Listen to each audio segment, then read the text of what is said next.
ओम शांति।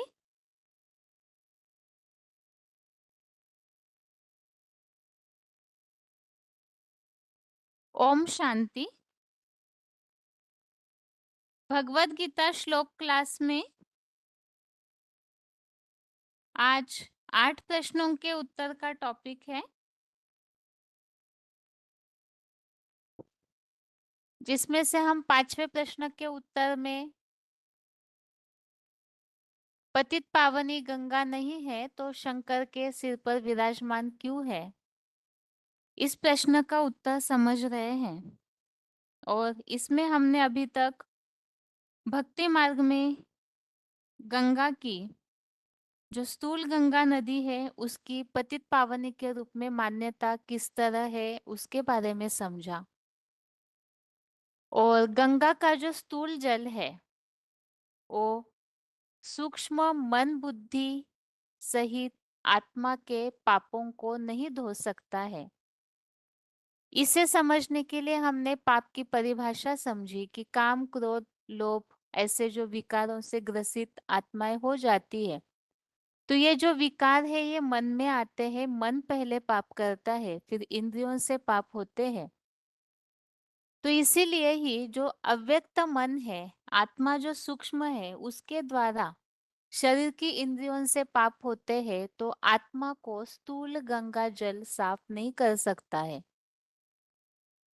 तो इसीलिए ही इस बात को समझने के लिए ही हमने पतित और पावन की परिभाषा को भी सही रीति से समझा कि भगवान इस सृष्टि पर आकर के पतित अर्थात क्या और पावन अर्थात क्या, उसकी जो व्याख्या समझा रहे हैं कि पतित अर्थात ही नीचे गिरा हुआ और पावन अर्थात ऊंचा उठा हुआ। पतित अर्थात ही अपवित्र, पावन अर्थात पवित्र, निर्विकारी। पतित अर्थात ही जो 5 विकार है, उनमें ग्रसित होने के कारण आत्माएं एक दूसरे को दुख देती है। पतित पने को ही तमो प्रधानता कहा जाता है। पतित पने के कारण ही मनुष्य काले बन जाते हैं। और जो पावन है, पतित अर्थात असुर है, तो पावन अर्थात देवताएं हैं। और पावन जो है, सतोप्रधान जो है, सात्विक जो है, वो औरों के लिए भी सुखदायी होंगे। पावन कैसे बना जाता है और ये किस तरह से सुखों में सतोप्रधानता या प्योरिटी बांध देती है, उसे भी हमने समझा। जब पावन है तो देवताएं है, सतोप्रधान है। पुण्य कमाने पर ही पावन अर्थात देवताएं बन जाते हैं, और उनके पुण्य क्षीण होने पर वो पतित असुर बन जाते हैं। और इसी बात को समझने के लिए हमने सृष्टि चक्र में किस तरह से देवताएं पावन बनकर सतयुग त्रेता रूपी स्वर्ग को भोगते हैं, और वाम मार्ग में वही देवताएं जाकर के किस तरह से पतित बनकर आसुरी दुनिया के दुखों को स्वीकार कर लेते हैं। इन बातों को भी अभी तक के पॉइंट्स में हमने समझा। और ये सारी बातें हम इसीलिए समझ रहे हैं कि गंगा जल से स्नान करके जो पावन बने हैं, ऐसे भक्ति मार्गीय लोग मानते हैं।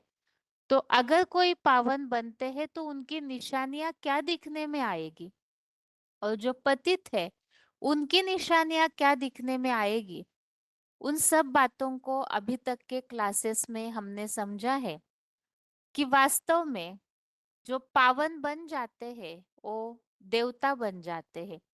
जो भगवत गीता के अनुसार हमने समझा, इसी जन्म में जो पावन बने हैं, तो उनकी निशानियां जो अध्याय 5 का श्लोक नंबर 23 और 26 में जो हमने बातें समझी है, शक्नोति है यह सोडुम प्राक शरीर विमोक्षणात् काम क्रोधो भवत योगम सयुक्त स सुखी नर। तो जो इसी जन्म में अपने 5 विकारों को जीत लेते हैं, विशेषतः पाप की शुरुआत होने वाले काम और क्रोध को जो जीत लेते हैं, वो फिर सुखी हो जाते हैं। तो सुखी अर्थात ही जो पावन है वही सुखी बन जाते हैं। जिनके पाप धुल जाते हैं वो परम गति को पाते हैं। जिनके पाप धुल जाते हैं, जो पावन बनते हैं, और फिर देवताओं के सुरेंद्र लोक को भोगते हैं, गोल्डन एज में जाते हैं, सुखदाई स्वर्गीय दुनिया वैकुंठ में जाते हैं, जो पावन बनते हैं। देह भान है तो पतित है। देह भान के कारण, शरीर के भान के कारण पांच विकार आते हैं। और जहाँ आत्माएं आत्मिक स्थिति में स्थित हो जाते हैं, जहाँ विकारों का लेश मात्र भी नहीं, तो ऐसे आत्मिक स्थिति में रहने वाले प्रकृति उनके लिए सारे सुख उपलब्ध कराती है। इस बात का उल्लेख हमने अध्याय 3 का श्लोक नंबर 17-18 इन दोनों श्लोकों में समझा कि जो आत्मा में तृप्त है उसके लिए कोई कार्य नहीं रहता। और देहभान है तो देहभान की पूर्ति के लिए कर्म करते हैं, उससे विकारी भावनाएं आती है, उससे ही पतित कहा जाता है। तो जो भी भक्ति मार्गीय लोग ये मानते हैं कि गंगा स्नान करने से हम पावन बने हैं, तो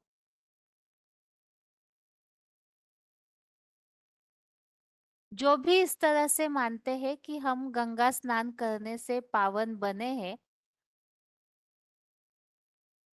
उन्हें ये निशानियां अपने में स्वयं देखनी चाहिए कि क्या ये सारी निशानियां हम में दिखने में आ रही है, हम स्वर्ग का अनुभव कर रहे हैं। क्योंकि पावन तो देवता ही होते हैं। और इसी बात को समझने के लिए हमने जो पतित और पावन की तुलनात्मक रीति से जो निशानियां है, उसे भी हमने समझा था कि पतित अर्थात विशियस और पावन अर्थात वाइसलेस अर्थात निर्विकारी। अपवित्र दुनिया में पांच विकार होते हैं, और जो पावन दुनिया है, तो पावन दुनिया में ये पांच विकार नहीं होंगे।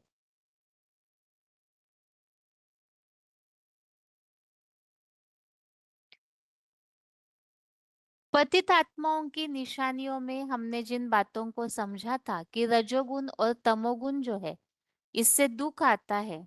और इसके लिए अध्याय 14 का श्लोक नंबर 16 हमने समझा था, जिसमें सात्विक कर्मों का फल, अच्छे कर्मों का सात्विक निर्मल फल कहा जाता है अर्थात सुख, राजसी कर्मों का फल दुख, तामसी कर्मों का फल अज्ञान अंधकार।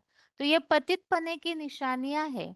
अगर कोई पावन बना है इस दुनिया में तो सुखदाई होना चाहिए, लेकिन आज की दुनिया में ज्यादातर गंगा स्नान के बावजूद भी दुखी लोग नजर आते हैं। तो स्पष्ट है कि गंगा स्नान के बावजूद भी शरीर उनका भले ही साफ हुआ होगा, लेकिन आत्मा का जो मैल है, अपवित्रता, वो गंगा का जल नहीं धुल सकता है।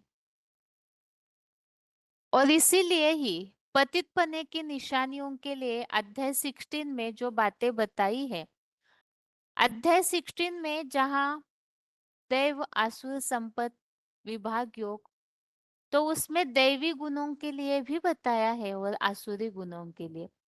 तो आसुरी संप्रदाय में पांच विकार मौजूद होते हैं। ये असुर जो है, इनका आपस में एक दूसरे से सुर मिलता नहीं है।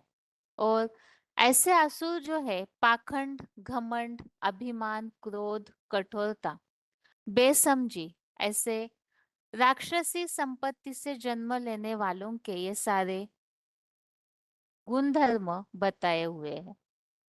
इसी तरह से अहंकार, बल, घमंड, काम, क्रोध के आश्रय ये भगवान के निंदक है, इस तरह से बताया है अध्याय 16 का श्लोक नंबर 18 और अध्याय 16 का श्लोक नंबर 4।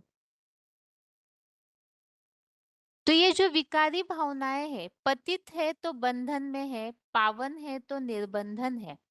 इसी बात के लिए हमने समझा था कि ये जो आसुरी गुण है वो मनुष्य मात्र को दुखों के बंधन में डालने वाले हैं।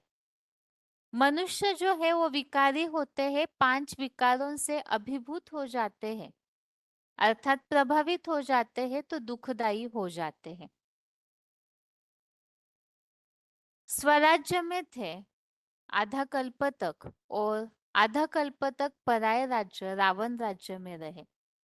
तो किस तरह से देवताएं ही राम राज्य से सुखी पावन दुनिया से रावण राज्य में आते हैं, वो बात भी बताई कि वास्तव में देवताएं पावन थे तो पूज्य थे। और जैसे ही वाम मार्ग में देवताएं जाते हैं तो नीचे उतरते हैं, रावण राज्य में आते।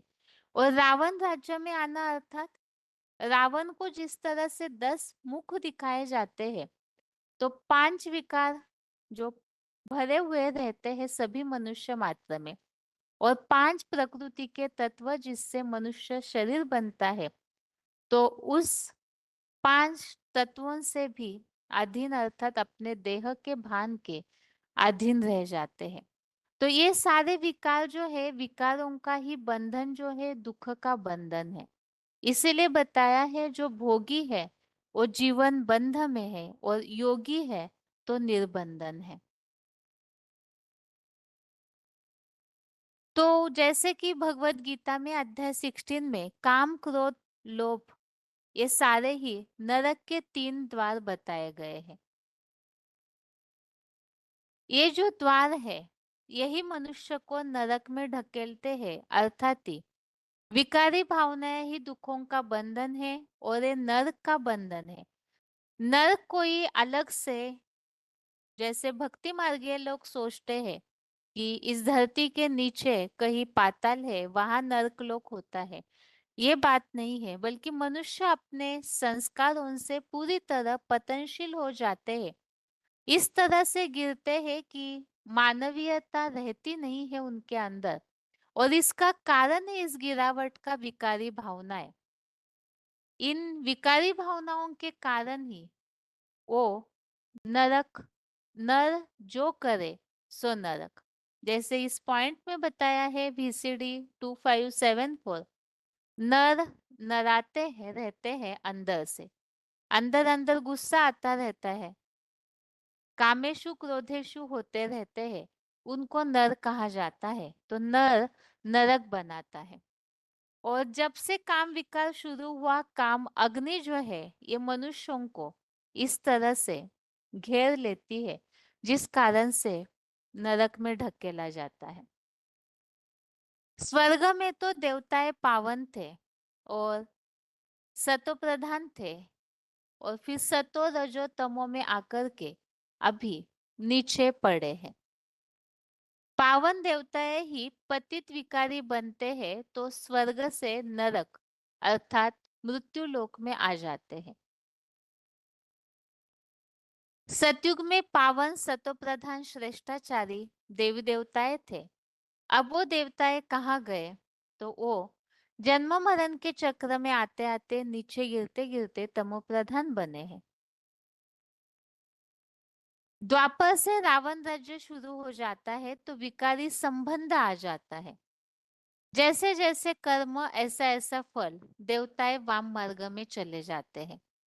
VCD 4024। तुम आदि सनातन देवी देवता धर्म के थे, परंतु वाम मार्ग में जाने से तुम पतित बने। VCD 678। और इसी बात को भगवत गीता में भी स्पष्ट किया है। तेतम भुक्त्वा स्वर्गलोकम विशालम क्षिणे पुण्ये मर्त्यलोकम विशन्ति एवं त्रयी धर्मम अनुप्रपन्नाः गतागतम काम कामा लभन्ते। उस विशाल स्वर्ग लोक को भोग कर पुण्य क्षीण होने पर मृत्यु लोक में प्रवेश पाते हैं। और यहाँ जो बताया है कि 20वें श्लोक में बताया है कि पुण्य करते हैं यज्ञ सेवा से और फिर देवताओं के सुरेंद्र लोक को भोगते हैं। और इस श्लोक में बताया कि वही देवताएं विशाल स्वर्ग लोक को भोगकर पुण्य क्षीण होने पर मृत्यु लोक में प्रवेश पाते हैं। तो चढ़ती कला है तो हेविन, उतरती कला है तो हेल अर्थात नर्क बन जाता है। तो जो देवताएं पावन थे वही वाम मार्ग में जाकर विकारों में जाकर के पतित बन जाते हैं। तो वास्तव में भक्ति मार्गीय लोगों को पतित और पावन की परिभाषा ही नहीं पता है। इसीलिए वो सोचते हैं कि गंगा जल में स्नान करने से हम पावन बन जाएंगे। वास्तव में तो काल चक्र के हिसाब से देवताएं जो पावन थे वही विकारों में जाकर के पतित बने हैं, और फिर उन्हें पावन बनना है तो उसी तरह से फिर से पूज्य बनना है, फिर से सतोप्रधान बनना है तो उन्हें उस सारे विकारों को नष्ट करना होगा। और विकार जो है वो कोई गंगा जल से नष्ट होने की बात नहीं है। पावन बनने की जो परिभाषा है, पावन बनने की जो परिभाषा है उसे जो गहराई से समझेगा तो तभी ही वो इस बात को समझ पाएंगे कि गंगा जो है वो पावन बनना अर्थात किसी को देवता नहीं बना सकती। क्योंकि अज्ञानता के कारण, विकारी भावनाओं के कारण पतन हुआ है, तो ज्ञान के द्वारा ही उन्हें पावन बनना होगा, न कि स्थूल जल के स्नान से कोई देवता बन सकता है। अब यहाँ पर इन्हीं बातों को हम तुलनात्मक रीति से समझ रहे हैं कि पतित और पावन बनने की निशानियां क्या क्या है। भगवान इस सृष्टि पर इस वर्तमान पुरुषोत्तम संगम युग में आकर के जिस तरह से बातों को स्पष्ट करते हैं कि जो पावन देवताएं हैं वो सुखधाम में थे, स्वर्ग में, और पतित बनने पर दुखधाम, नरक में आ जाते हैं। पावन बनते हैं तो सुखधाम है और पतित बनते हैं तो दुखधाम है। पुनर्जन्म लेते लेते सुखधाम से दुखधाम में आ गए हैं। अभी तो सारी दुनिया में कांटे ही कांटे हैं क्योंकि हिंसा करते रहते हैं। कांटों का काम होता है दुख देना। अभी तुमको अहिंसक बनना है। देवताएं अहिंसक होते हैं ना। पावन बनना है। जितना जितना पावन बनते जावेंगे उतना उतना अहिंसक बनते जावेंगे। तो अहिंसा की परिभाषा भी अतिशय सूक्ष्म है। केवल किसी को स्थूल रीति से चोट पहुंचाना, हथियार वगैरह से, इसे ही आज की दुनिया में हिंसा मानते हैं। लेकिन भगवान के हिसाब से जो 16वें अध्याय में देवताई गुण बताए हैं उसमें तो सूक्ष्म अहिंसा ये है कि मन वचन कर्म किसी से भी किसी को दुख न देना। तो पावन बनना अर्थात पूरी तरह से अहिंसक बनना। और विकारी है, असुर है, पतित है तो हिंसक होते हैं। पतित दुनिया में सब पतित, पावन दुनिया सतयुग में कोई भी पापात्मा पतित आत्मा नहीं होती, सब पावन आत्मा है। अब आज की दुनिया में अगर गंगा स्नान करके सभी जो भी गंगा स्नान किए हैं अगर पावन बने हैं तो नियम तो ये है कि पावन दुनिया जो है वहां कोई पतित हो नहीं सकता, ठहर नहीं सकता। जो कहा जाता है, क्योंकि हम अभी तक के पॉइंट्स से, स्पष्टीकरण से ये बात तो समझ गए हैं कि पावन अर्थात ही देवता है। जैसे भक्ति मार्ग में माना जाता है कि स्वर्ग में जहाँ देवताएं होते हैं वहां कोई भी मनुष्य का प्रवेश नहीं है, क्योंकि मनुष्य विकारी होते हैं और देवताएं पूरी तरह से शुद्ध, सात्विक, पावन, प्योर होते हैं। तो स्पष्ट है कि पावन अर्थात देवता है। तो जो गंगा स्नान से अगर कोई देवता बने हैं तो इस दुनिया में वो दिखने ही नहीं चाहिए, क्योंकि पतित दुनिया में कोई पावन नहीं और पावन दुनिया में कोई पतित नहीं।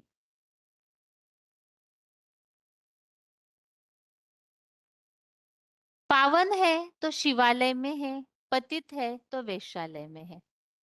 वहां शिवालय में सभी निर्विकारी। तो जरूर जो निर्विकारी बनते हैं उनको कहेंगे उत्तम, मनुष्यों में उत्तम देवताओं को कहेंगे। VCD number 1255, VCD number 1255। तो शिवालय में है। वास्तव में स्वर्ग को ही शिव का आलय, राम का राज्य भी कहा गया है। और जो इस तरह से उत्तम बनते हैं तो उस निर्विकारी दुनिया में पहुंचते हैं। इसी तरह से श्रेष्ठ कहा जाता है पवित्रता को, भ्रष्ट कहा जाता है अपवित्र को। अर्थात पावन है तो श्रेष्ठाचारी श्रेष्ठ, और पतित है, अपवित्र है तो भ्रष्ट है। अभी उनको तो ये पता नहीं है कि बराबर अपवित्र भारत होने के कारण, विषयस वैश्यालय होने के कारण, विषयस में रहने वालों को, वैश्यालय में रहने वालों को ही विषयस अर्थात विकारी कहा जाता है, और शिवालय में रहने वाले वाइसलेस, निर्विकारी। अभी तुम समझ गए हो सत्युग को शिवालय क्यों कहते हैं। और पवित्र दुनिया पवित्र वाइब्रेशन है। एक का वाइब्रेशन सारी दुनिया के ऊपर छाया रहता है और कलयुग को कहा जाता है वैशाली। बाप ने तुमको स्मृति दी है। तुम बहुत उत्तम शिवालय सतयुग के वासी थे। फिर 84 जन्म लेते लेते आधा कल्प में आए। तुम विकार में गिरे तो विशेष बनने लगे। आधा कल्प विशेष रहे। अभी फिर तुमको वाइसलेस सतो प्रधान बनना है। VCD number 1218। पावन है तो राम राज्य में, पतित है तो रावण राज्य में। VCD number 55। जब से रावण का राज्य शुरू हुआ, वाम मार्ग में गए, तब से रोगी बन गए। उससे पहले राम राज्य में कोई रोगी नहीं था। 5 विकारों की बीमारी कोई को भी नहीं थी। VCD number 1255। इनको कहा जाता है राम राज्य। वहां विकारों का नाम निशान नहीं होता। काहे का नाम निशान नहीं होता? वी माना विपरीत, कार माना कार्य। भगवान ने जो कार्य सिखाया, उन कार्यों के विपरीत कोई कार्य वहां नहीं होता है। ये सारे हम पतित और पावन की तुलनात्मक जो निशानियां है, बातें हैं, उसे समझ रहे। जैसे शिवालय वैश्यालय, विकारी निर्विकारी, स्वर्ग नरक। इसी तरह से राम राज्य रावण राज्य, हिंसक अहिंसक। आधा कल्प है सुख का, आधा कल्प सुख, और आधा कल्प दुख का खेल। कल्प की आयु 5000 वर्ष है, तो उनको फिर आधा आधा करना पड़े। रावण राज्य में सभी देह अभिमानी विकारी बन जाते हैं, क्योंकि रावण है रुलाने वाला। रोते हैं तो जरूर देह अभिमानी है। देह अभिमान ही रुलाता है। देह अभिमान से ही रोते हैं। आत्मा अभिमानी न रोता है, न दूसरों को रुलाता है। रुला रुलाने वाले को विकारी कहा जाता है, रोने वाले को भी विकारी कहा जाता है। अर्थात जो दूसरों को दुख देता है, स्वयं भी दुखी होता है, वो है विकारी। VCD number 1186। तो जो पावन अपने को कहते हैं, तो वास्तव में विकारी है, तो दुखी दुख देने वाले हैं। अगर कोई पावन आत्मा अभिमानी बने हैं, तो किसी के लिए दुखदाई नहीं होंगे। पावन है तो पूज्य है, और पतित है तो पुजारी। VCD number 1015। जो सतोप्रधान होते हैं, वो पूज्य होते हैं। तमो प्रधान बनते हैं तो पुजारी बन पड़ते हैं।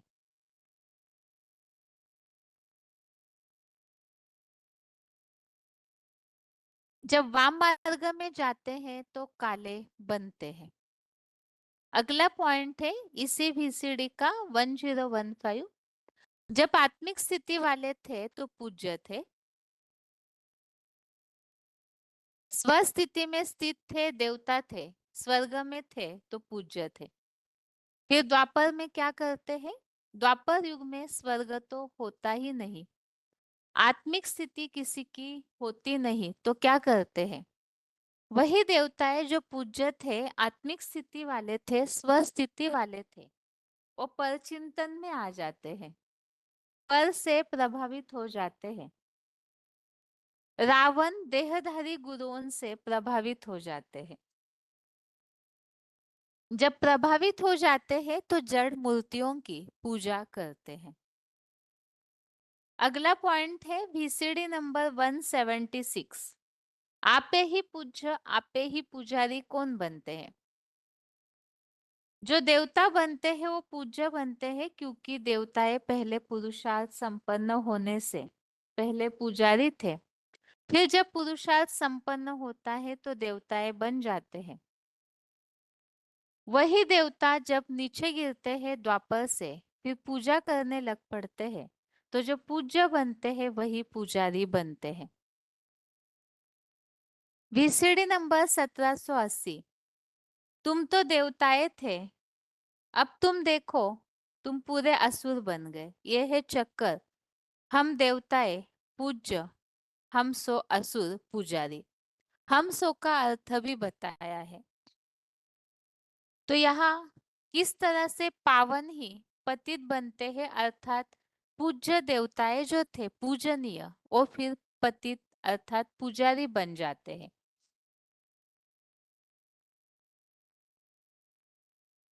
आगे है VCD नंबर 333, VCD नंबर 333, पावन अर्थात देवताएं, विकारी अर्थात दैत्य। तुम ही तो पूज्य थे, आप पुजारी बने हो। किसके पुजारी बने हो? है? माया रावण से ही भक्ति आती है ना। तो जिससे भक्ति आती है, हम पूजा भी उसी कर रहे हैं। कहते हैं ना, मैं गुलाम मैं गुलाम मैं गुलाम तेरा। किसका गुलाम? माया का गुलाम। अभी तुम पुजारी बने हो। जब तक भक्ति मार्ग के संस्कार है तो पुजारी। पूज्य देवता बाप ने बनाया, फिर रावण ने तुमको पुजारी और दैत्य बना दिया। और पुजारी को क्या बता दिया? दैत्य। जो देहधारी गुरुओं को पूजते रहते हैं, देह की मूर्तियों को पूजते रहते हैं, वो सब क्या हुए? दैत्य हो गए। ये सच्ची चक्र का खेल है। कभी देवता बनते हो, कभी दैत्य बन जाते हो। अगला पॉइंट है, पावन है तो पूज्य, पतित है तो पुजारी। VCD नंबर 1068, 24 मिनट्स के बाद से लिया हुआ पॉइंट। VCD number 1068। एक ही देवी देवताओं का राज्य था। तुम पूज्य देवी देवताएं थे। तुम भारतवासी पूज्य पुजारी बनते हो। पूज्य देवी देवताएं कहे जाते हैं क्योंकि पवित्र होते हैं। तुम बच्चों को भी याद आता है, हम पूज्य थे, अभी पुजारी बने, अभी फिर पूज्य बन रहे, फिर बाद में पुजारी बने। तो सीढ़ी उतरेंगे ना। उत्थान में सिर्फ तुम देवी देवताएं ही थे और मनुष्य तो नहीं थे। तुम देवी देवता धर्म वाले ही थे और कोई धर्म वाले मनुष्य नहीं थे। अभी फिर तुम देवी देवता बन रहे, पवित्र से अपवित्र बनते हो। परंतु पवित्र से पवित्र सिर्फ तुम ही बनते हो। तुम कहते हो वह वाइसलेस पवित्र दुनिया जहाँ सिर्फ तुम ही रहती थी।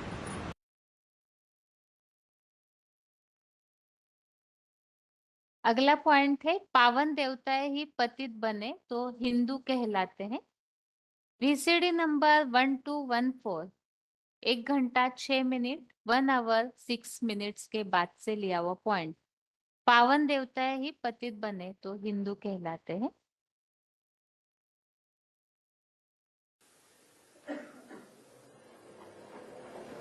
जब ताला लगता है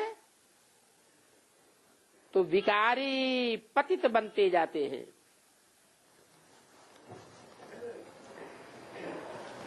पावन देवताएं थे निर्विकारी।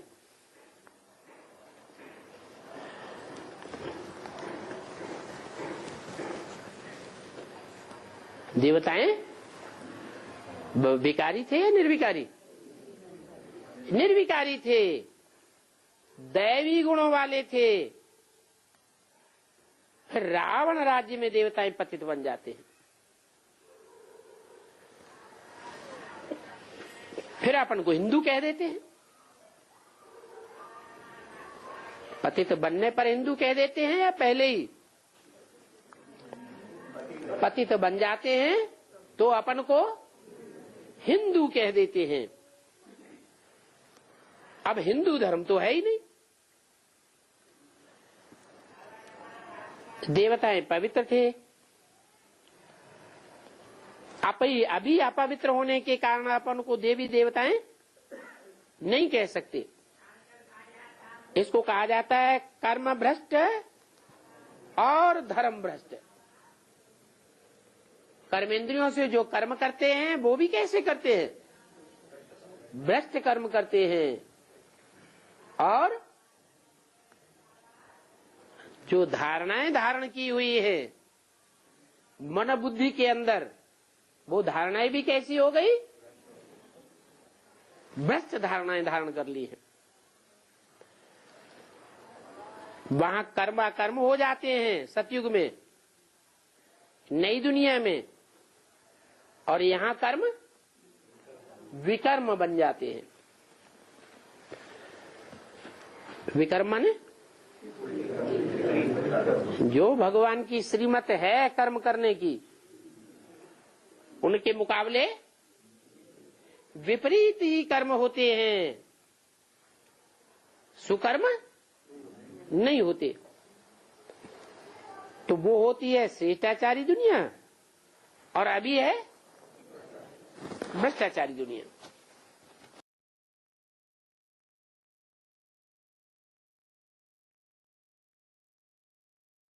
अगला पॉइंट है VCD number 1024, VCD number 1024, 22 minutes के बाद से लिया हुआ पॉइंट है। पतित पुजारी ही पावन देवताओं की महिमा करते हैं। अर्थात पतित है इसीलिए भक्ति करते हैं, पतित है इसीलिए पूजा करते हैं, और जो देवताएं पावन है वो तो पूज्य है, तो उन्हीं की पूजा की जाती है।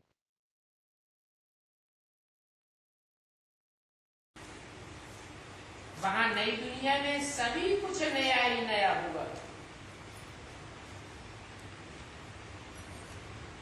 देवी देवता नाम भी कहा जाता है, परंतु वही देवता है जब वाम मार्ग में जाते हैं तो फिर उनको देवता नहीं कहेंगे।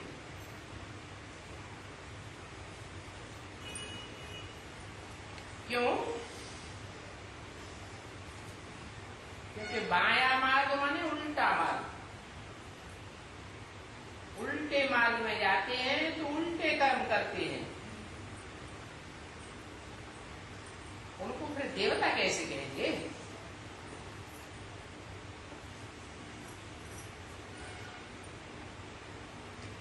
जन्मों के बाद वाम मार्ग में जाते हैं।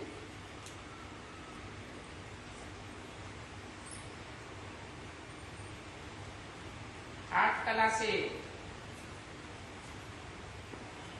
फिर 14 कलाएं, आखिरी 16 कलाएं भी नीचे उतर जाती हैं।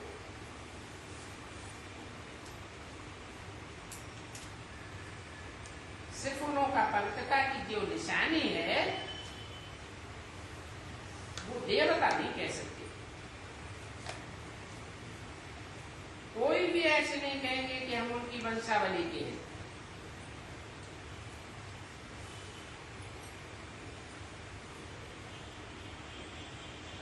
क्योंकि अपनी वंशावली की कोई निंदा थोड़ी करता है। अपने कुल की तो सब महिमा करते हैं। अगर अपन को देवी देवताओं की वंशावली समझते होते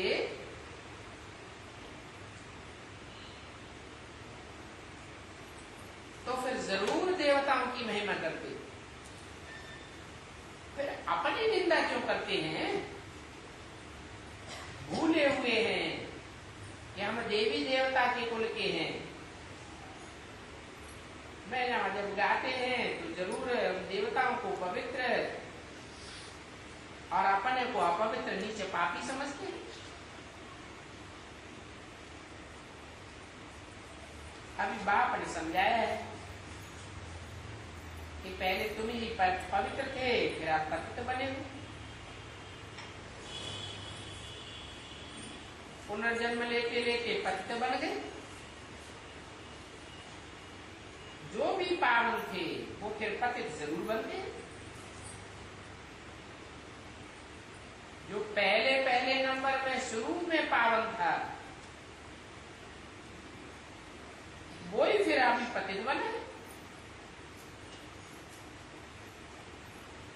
तुम जानते हो पावन सो अभी पतित।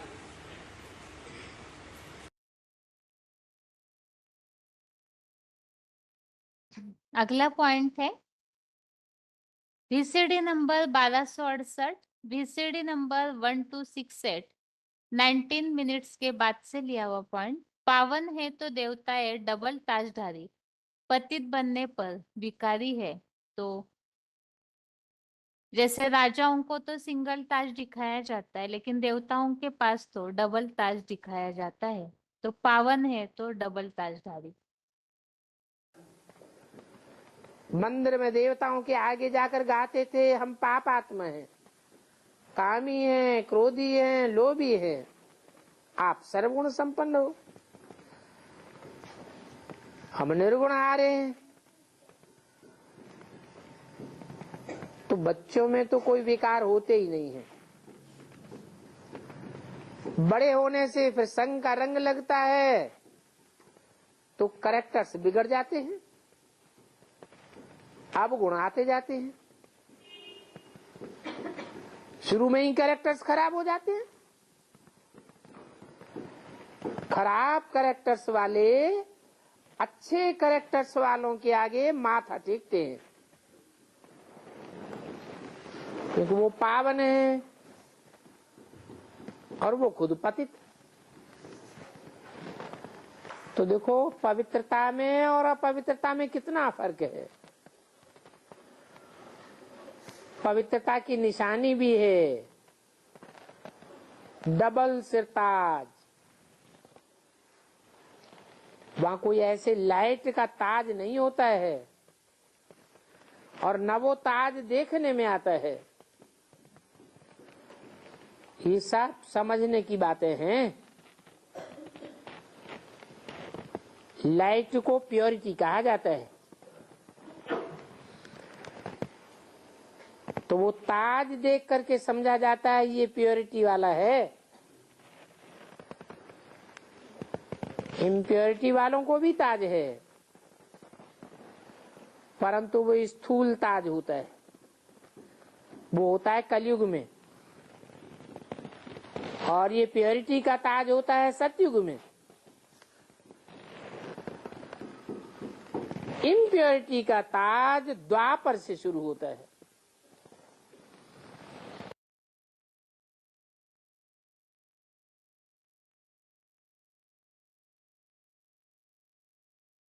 आगे अगला पॉइंट है ये पावन है तो श्रेष्ठाचारी और पतित है तो भ्रष्टाचारी। VCD number 1587, VCD number 1587। बाप कहते हैं ये भी एक पॉइंट है श्रेष्ठाचारी और भ्रष्टाचारी। श्रेष्ठ इंद्रियों से आचरण करने वाले ये देवताएं और भ्रष्ट इंद्रियों से भ्रष्ट आचरण करने वाले ये मनुष्य, जो बंदरों से भी बदतर हो गए हैं। भ्रष्टाचारी ही बुलाते हैं हे भगवान आओ, आकर के श्रेष्ठाचारी बनाओ। श्रेष्ठाचारी देवताएं तो नहीं बुलाते हैं, सभी साधु संत आदि बुलाते हैं तो कहेंगे सभी भ्रष्टाचारी तो जरूर है। ज्यादातर गंगा स्नान का जो महत्व है वो तो साधु सन्यासियों के द्वारा ही आता है। जैसे कुंभ के मेले के समय जो उत्साह दिया जाता है लोगों को, तो जो भी ऐसे कहते हैं गंगा स्नान से पावन बनते हैं। तो अभी तक जो हमने निशानियां समझी है उससे तो ये स्पष्ट है कि ये निशानियां आज की दुनिया में किसी में भी दिखने में नहीं आती है। और जो पावन बने हैं, श्रेष्ठाचारी बने हैं, तो फिर उन्हें भगवान को बुलाने की आवश्यकता नहीं, न पूजा करने की आवश्यकता है, क्योंकि पावन अर्थात ही पूज्य है। लेकिन देवताओं को साधु सन्यासी भी बुलाते हैं, भगवान को श्रेष्ठाचारी जो देवताएं हैं वो भगवान को नहीं बुलाते हैं। बल्कि पतित जो है वही पावन बनने के लिए ही, मुक्ति के लिए ही भगवान को बुलाते हैं। तो इससे स्पष्ट है कि पावन तो बने नहीं है। अगला पॉइंट है VCD 1053, VCD नंबर 1053।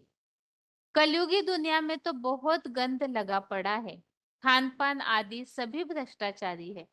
फिर नई दुनिया को देखो, नई दुनिया में श्रेष्ठाचारी, उस श्रेष्ठाचारी दुनिया को ही कहा जाता है स्वर्ग बहिष्ट। अगला पॉइंट है VCD नंबर 972, 972। अभी हम रावण संप्रदाय के हैं, अर्थात 5 विकारों का राज्य हमारे ऊपर कायम है। अभी हम रावण के बस में है, अर्थात भ्रष्टाचारी है। गवर्नमेंट खुद कहती है कि ये भ्रष्टाचारी राज्य है। सतयुग में श्रेष्ठाचारी राज्य था। अभी कलयुग पुरानी दुनिया भ्रष्टाचारी दुनिया है। ये चक्र फिरता ही रहता है। अगला पॉइंट है VCD नंबर 1053। जितना जितना भ्रष्ट बनेगा उतना उतना दृष्टि में चंचलता आती जाएगी, और जितना जितना श्रेष्ठ बनेगा उतना उतना दृष्टि में स्थिरता आती जाएगी, श्रेष्ठता, एकाग्रता आती जाएगी। अगला पॉइंट है VCD number 121, VCD number 121। 12 minutes के बाद से लिया हुआ पॉइंट है, श्रेष्ठाचारी और भ्रष्टाचारी की पहचान।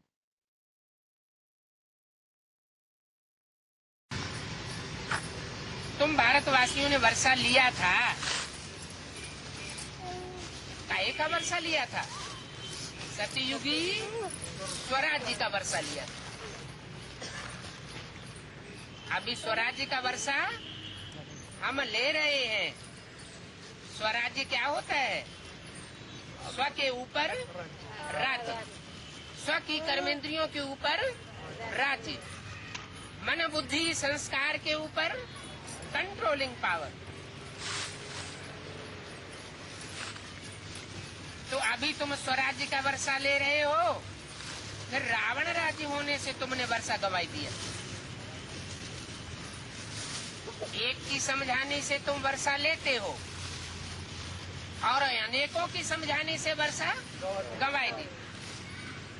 रावण राज्य के कारण तुम पतित, भ्रष्टाचारी, बेसमझ, कंगाल बन पड़े। काहे के कारण? अनेक सिरों के कंट्रोल में आने के कारण पतित बने। बुद्धि का भी पतन हुआ, शरीर की शक्तियों का भी पतन हुआ, और सुख शांति का भी पतन हो गया। भ्रष्टाचारी बन पड़े। मैंने तुमको क्या बनाया था? श्रेष्ठ इंद्रियों से आचरण करने वाला बनाया था। अब तुम श्रेष्ठ इंद्रियों का आचरण करना भूलते जाते, भूल गए। कोई से बात भी करेंगे तो आंखें लाल पीली करके बात करेंगे। दृष्टि से स्नेह देना, शुद्ध स्नेह लेना और देना जैसे भूल गए। तो बाप अभी समझाते हैं कि तुम श्रेष्ठाचारी थे, अब भ्रष्ट इंद्रियों का आचरण करने वाले भ्रष्टाचारी बन गए। इतने बेसमझ बन पड़े तो तुम कंगाल बन गए। आसुरी मत से कंगाल बने और ईश्वरीय मत से कंगाली खत्म कर देते हो। भारत सारी दुनिया का सरताज बन जाता है। अब आसुरी मत पर ही चलते हैं। माया ने इतना पत्थर बुद्धि बनाया है जो समझाने से भी कुछ नहीं समझते।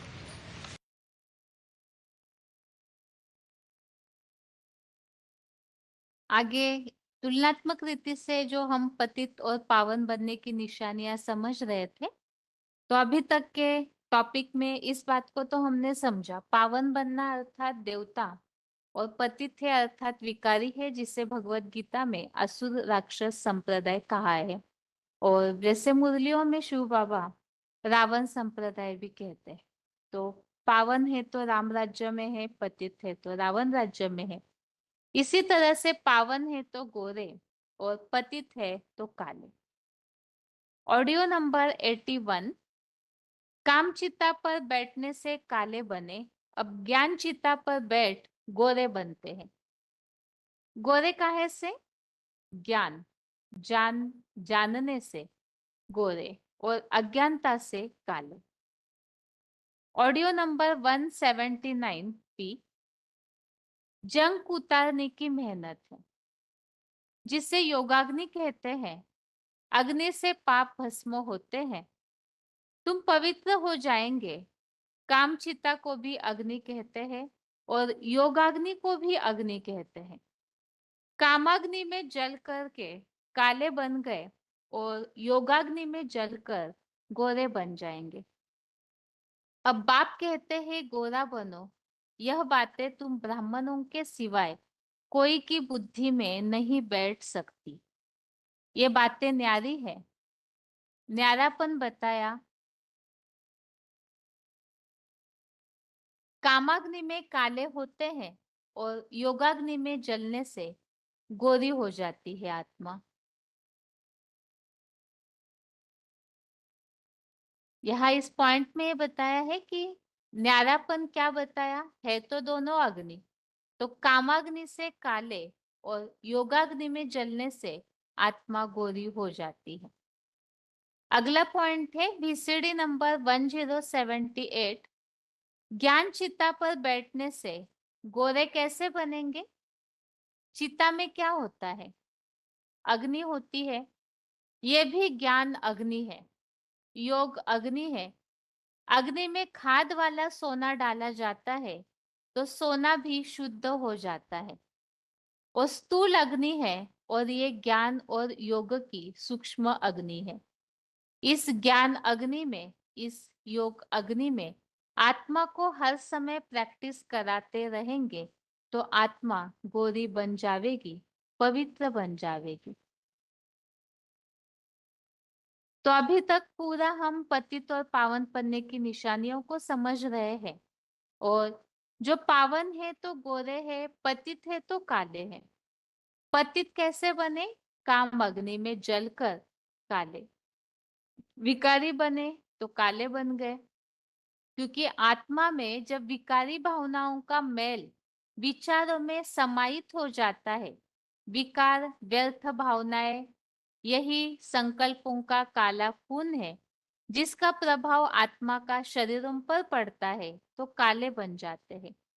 और योगाग्नि से सारे पाप भस्म हो जाते, तो निर्विकारी बनने के कारण आत्मा सात्विक बन गई, प्योर बन गई, तो गोरे बन जाते हैं अर्थात पावन बनते हैं।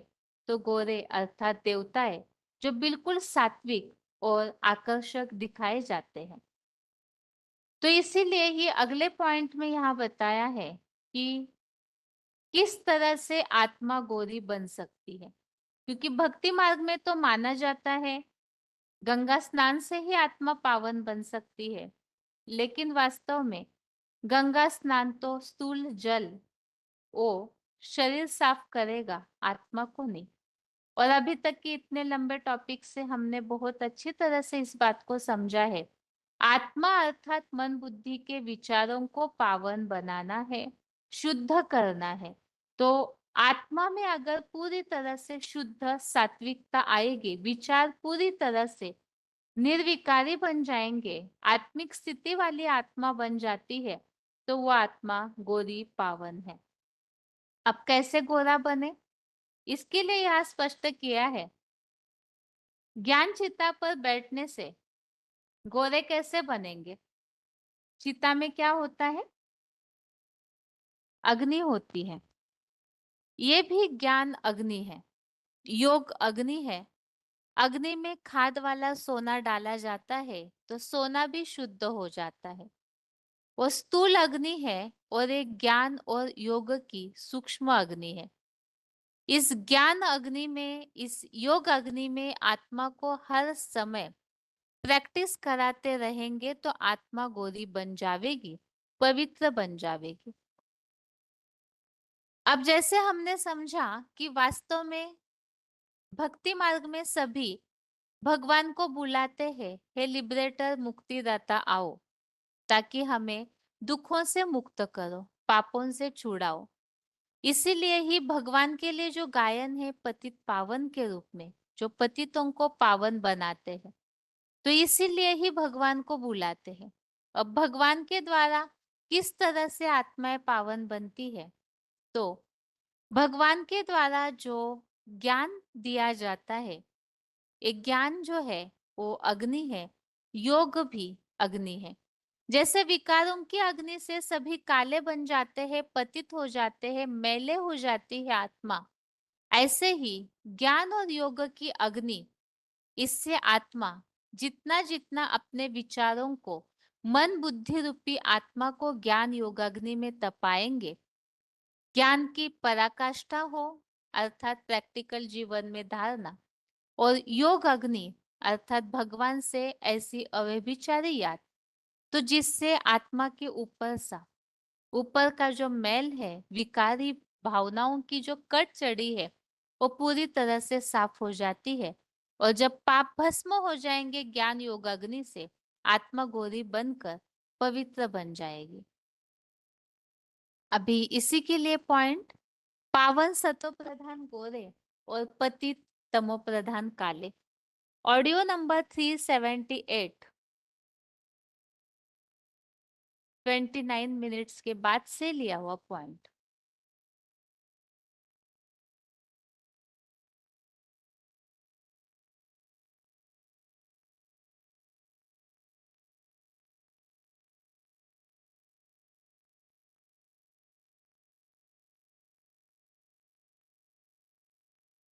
अब पवित्र की पूजा की जाती है, फिर भी बुद्धि में बैठता नहीं है कि ये पवित्र थे या अपवित्र थे।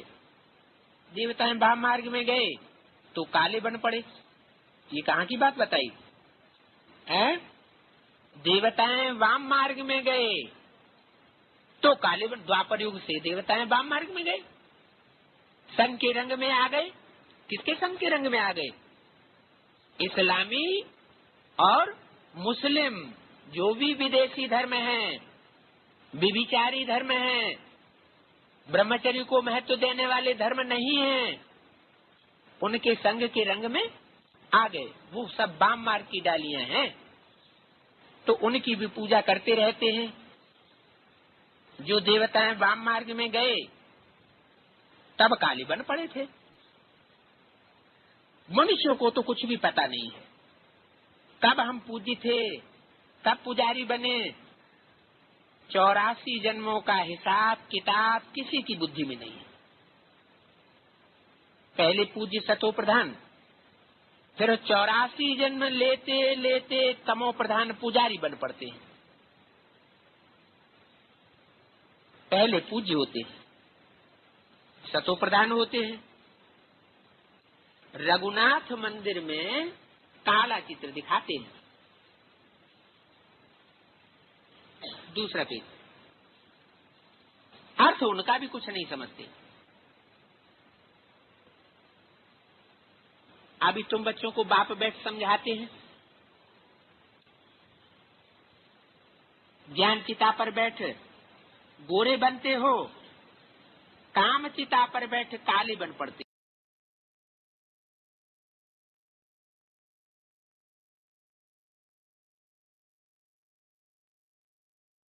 तो अभी तक के क्लास में हम गंगा पतित पावनी है या नहीं, इस प्रश्न को उत्तर को समझे हैं, और सार तो हमने अच्छी तरह से समझा है कि वास्तव में जो स्थूल पानी की गंगा नदी है वो पावन नहीं बनाती, क्योंकि आत्मा में मेल बैठा हुआ है। आत्मा अर्थात मन बुद्धि जो अव्यक्त है, सूक्ष्म है, जो आंखों से दिखाई नहीं देती। तो आत्मा के लिए जैसे कि भगवत गीता में भी कहा है कि न शस्त्र उसे काट सकते हैं, न स्थूल जल उसे भिगो सकता है, अग्नि उसे जला नहीं सकती, वायु उसे सुखा नहीं सकती। तो फिर जो मन बुद्धि रूपी आत्मा है, उस पर जो पापों का मैल चढ़ गया है, विकारों का, वो कैसे साफ होगा? जिसके कारण से ही आज मनुष्य पतित, तमो प्रधान, दुखी, रोगी, परेशान रहते हैं। तो उसे साफ करने के लिए ही, जब गंगा पावनी बना नहीं सकती है स्थूल पानी की गंगा नदी, तो फिर पावन कैसे बना जाए? तो इसके लिए ही समाधान बताया हुआ है कि आत्मा सूक्ष्म है, तो आत्मा को साफ करने के लिए ही ज्ञान जल की आवश्यकता है।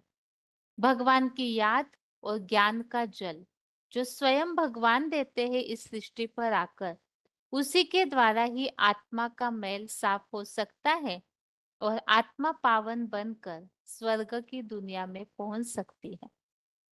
इसके लिए ही यहाँ वीसीडी नंबर 74, वीसीडी नंबर 74, भक्ति मार्ग में तो यही सुनाते आए हैं कि पानी में स्नान करने से पाप भस्म हो जाएंगे।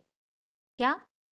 भक्ति मार्ग में सब स्थूल चीजें उठा ली, भगवान को याद करेंगे, स्थूल जड़ मूर्ति में याद करेंगे, पानी के स्नान करने से समझेंगे हम पवित्र हो जाएंगे। लेकिन वास्तव में पानी जो है वो स्थूल शरीर की सफाई करता है।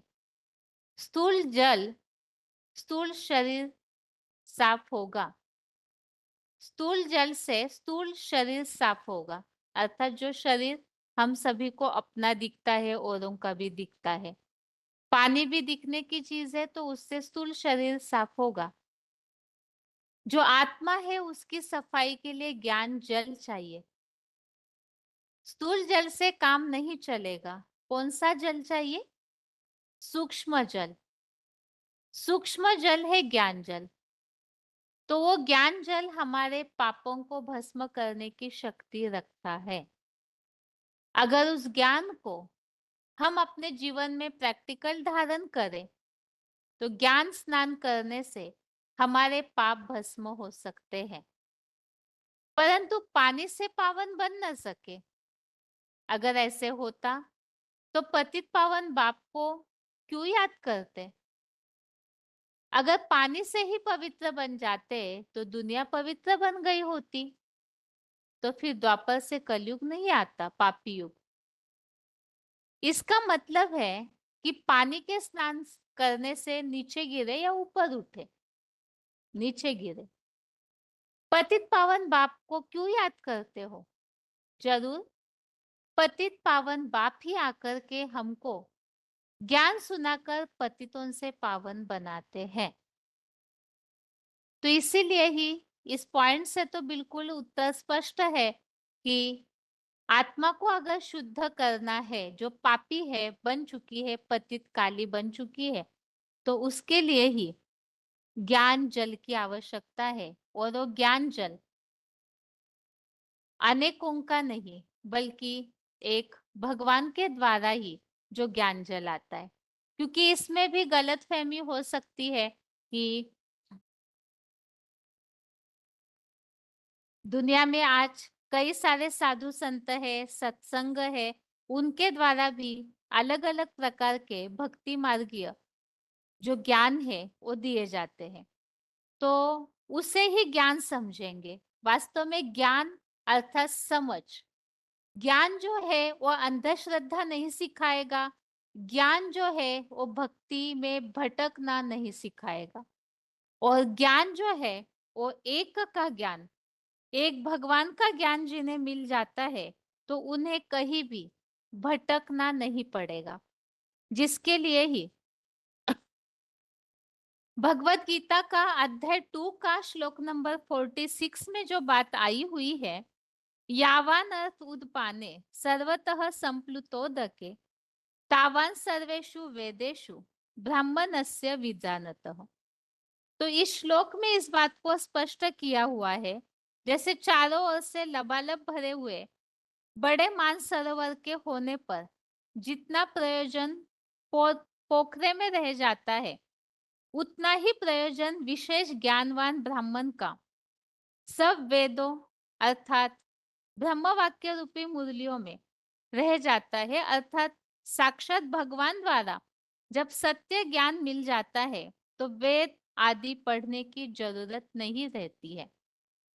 तो यहाँ इस बात को स्पष्ट समझना जरूरी है कि एक भगवान से ही हमें ज्ञान मिलने पर हमारे पाप भस्म होके आत्मा हल्की हो जाती है, आत्मा शुद्ध साफ हुई, उसकी निशानी है जीवन में हल्कापन आने लगेगा, खुशियां बढ़ेगी और विशेषकर जो सुखमय जीवन है वो अनुभव होगा। अब इसमें ये गलतफहमी हो जाती है कि जहाँ जो भक्ति मार्गीय जगह जुड़े हुए हैं तो इसमें ये माना जाता है कि हम जिनसे जुड़े हैं वही भगवान है, वो हमें पूरी तरह से ज्ञान की प्राप्ति करा रहे हैं। लेकिन अगर ऐसे है जिन्हें एक भगवान का ज्ञान मिल गया तो उन्हें अलग अलग प्रकार के शास्त्र पढ़ने की, अलग अलग प्रकार के भक्ति मार्गीय कर्म कांड करने की, अलग अलग प्रकार के दैहिक ताप तपस्या करने की दरकार ही नहीं पड़ेगी, क्योंकि जिनके लिए तपस्या कर रहे वो मिल गए, ज्ञान मिल गया उनका, तो बाकी और कहीं भी कुछ भी पाने का प्रयोजन नहीं रहता, अर्थात और कहीं वो भटकेंगे नहीं। अब एक भगवान के द्वारा ही ज्ञान सुनकर भगवान के द्वारा ही पावन बनते हैं, और इसी बात को भगवत गीता में अध्याय 5 का श्लोक नंबर 17 5वें अध्याय के 17वें श्लोक में बताया है, तद्बुद्धय तदात्मानः तन्निष्ठा तत्परायणः गच्छन्ति अपुनरावृत्तिम् ज्ञान निर्धूत कल्मषः। तो इस श्लोक में इस बात को स्पष्ट किया है, उसमें बुद्धि युक्त, उस स्वरूप में आत्मवान, उसमें आत्मनिष्ठावान, उसमें परम आधारित ज्ञान से धुले पापों वाले लोग यहाँ पुनः वापिस नहीं आते, युधिष्ठिर जैसे सदेह सुखधाम जाते हैं। यहाँ किसका ज्ञान मिलने पर किससे बुद्धि लगानी है, इस बात को स्पष्ट करने के लिए अध्याय 5 का श्लोक नंबर जो 16 है, ज्ञाने न तु तदद ज्ञानम एषाम नाशितम आत्मनः तेषाम आदित्यवद ज्ञानम प्रकाशयति तत्परम। जिनका भगवान के ज्ञान पाकर के जिनका अज्ञान नष्ट हो गया है, और फिर जैसे कि ज्ञान सूर्य की तरह ही प्रकाशित करता है, सूर्य की तरह जो बन जाता है, तो उस एक को पहचान करके भगवान के उस पार्ट को जो साकार में आए हुए निराकार परम पिता है, उस पार्ट को पहचान करके जो उसी में ही बुद्धि युक्त उसमें आत्मवान हो जाते हैं, और उन्हीं के द्वारा परम आधारित एक ज्ञान से धुले वाले पापों वाले पुनः इस दुनिया में वापस नहीं आते। तो जिनके जिनके पाप नष्ट होते जाएंगे वो सीधा ही ज्ञान जल से पाप नष्ट हो गए तो वो सीधा ही स्वर्गीय दुनिया में पावन बन करके पहुंच जाते हैं। तो स्थूल जल की बात नहीं है, ज्ञान जल की बात है। ये बात तो यहाँ हमें स्पष्ट समझ में आई। अभी इसी बात को यहाँ पॉइंट के द्वारा समझते हैं। VCD number 97, VCD number 97 43 minutes के बाद से लिया हुआ पॉइंट कि स्थूल जल से नहीं बल्कि ज्ञान जल से आत्मा साफ होती है। बाकी वो साधु संत महात्माएं तो पानी में जाकर के स्नान करते हैं, गंगा में जाए स्नान करेंगे, नदियों में जाए स्नान करेंगे। पानी की बात नहीं है, ये ज्ञान जल की बात है। क्या जैसे उस स्थूल पानी से स्थूल कपड़े साफ किए जाते हैं, ऐसे ही ये शरीर भी वस्त्र है आत्मा का। शास्त्रों में लिखा हुआ भी है, क्या वासांस जीर्णान यथा विहाय, आत्मा पुराने वस्त्र को त्याग करके नया वस्त्र धारण करती है अगले जन्म में। तो शरीर वस्त्र हुआ ना, तो उस वस्त्र को साफ करने के लिए जैसे स्थूल जल की जरूरत है, वैसे ही आत्मा रूपी जो श्रेष्ठ चीज है, जो श्रेष्ठ से भ्रष्ट बन जाती है जन्म लेते लेते, उसको फिर परमात्मा आकर के ज्ञान जल से धोता है। किसको? आत्मा को। आत्मा क्या चीज है? मन बुद्धि, और उस मन बुद्धि में जो अनेक जन्मों के संस्कार भरे हुए हैं, पूर्व जन्म के अच्छे बुरे कर्मों के जो संस्कार भरे हुए हैं, वो संस्कार, ये मन बुद्धि और संस्कार, तीन शक्तियों का समुच्चय, वही आत्मा है। जिस आत्मा की यादगार हम भ्रकुटी में क्या लगाते हैं? टीका लगाते हैं, बिंदु लगाते हैं। वो बिंदु या माताएं जो बिंदी लगाती हैं, वो आत्मा की यादगार है। क्या? आत्मा यहाँ भ्रकुटी के मध्य में निवास करती है। वो आत्मा अब अनेक जन्म लेते लेते काली बन गई, तो काली बनी हुई आत्मा को परमात्मा आकर के फिर ज्ञान से धोते, परेशानी बनाए रही है। बाकी पानी की बात नहीं है, तीर्थों आदि पर जाने में तो कितनी मेहनत करते हैं। जहाँ जहाँ पानी देखते हैं वहाँ वहाँ जाकर के टुबका लगाए आते हैं। ये सब भक्ति मार्ग की अंधश्रद्धा की बातें हैं। वास्तव में श्रद्धा विश्वास अच्छी चीज है। श्रद्धा विश्वास अच्छी बातों को मान लेना चाहिए। परमात्मा आकर के ये बात बताते हैं कि पानी में स्नान करने से कोई वो कल्याण होने वाला नहीं है। परमात्मा आकर के जो ज्ञान सुनाता है, उस ज्ञान से तुम्हारा कल्याण होता है। उस बात को समझना है। परमात्मा की पहचान सिवाय परमात्मा के और कोई मनुष्य मात्र नहीं दे सकता। तो अभी परमात्मा आया हुआ है, वो ज्ञान सुना रहा है। अब बहुत मेहनत करने की दरकार नहीं है। क्या?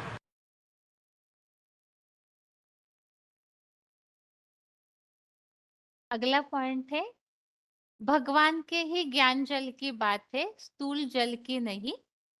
VCD number 3591, VCD number 3591, 22 minutes के बाद से लिया हुआ पॉइंट।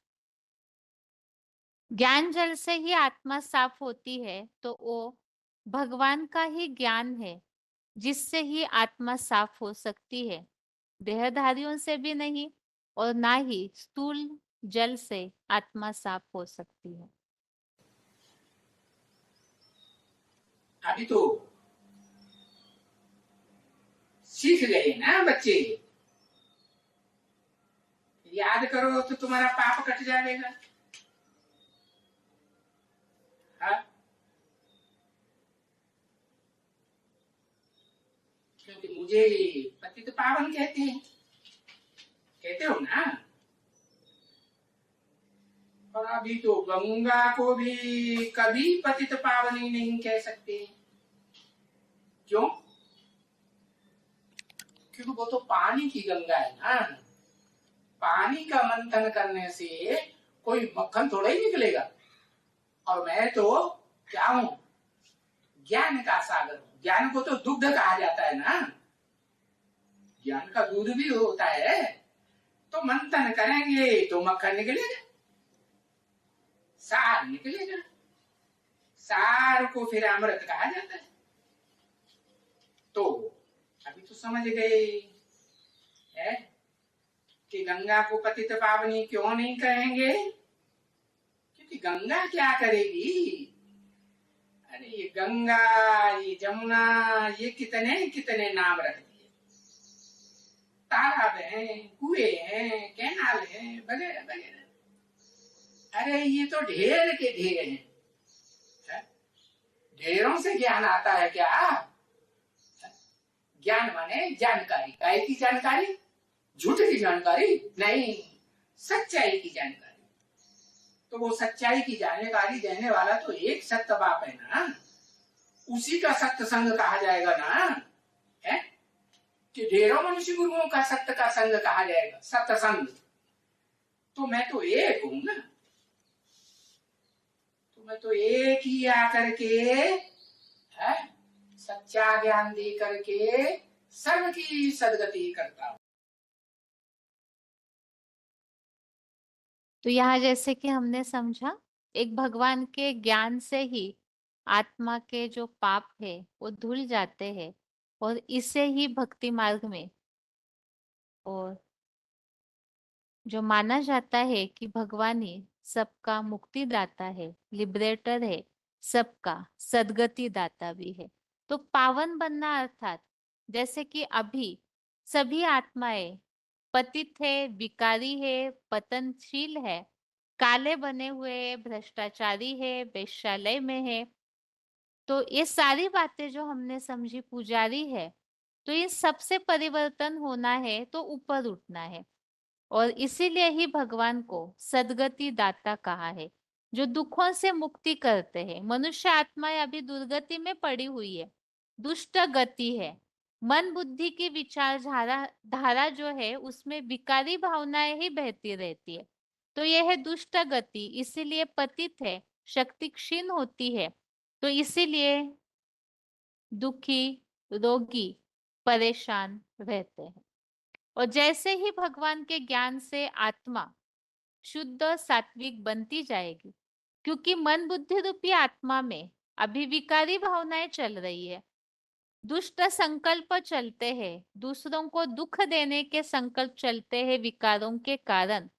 तो ज्ञान से मन बुद्धि रूपी आत्मा जो है वो परिवर्तन हो जाती है। ज्ञान अर्थात समझ, अज्ञानता के कारण, बेसमझी के कारण दुखदाई है। तो भगवान के ज्ञान से मन बुद्धि में समझ शक्ति आती है।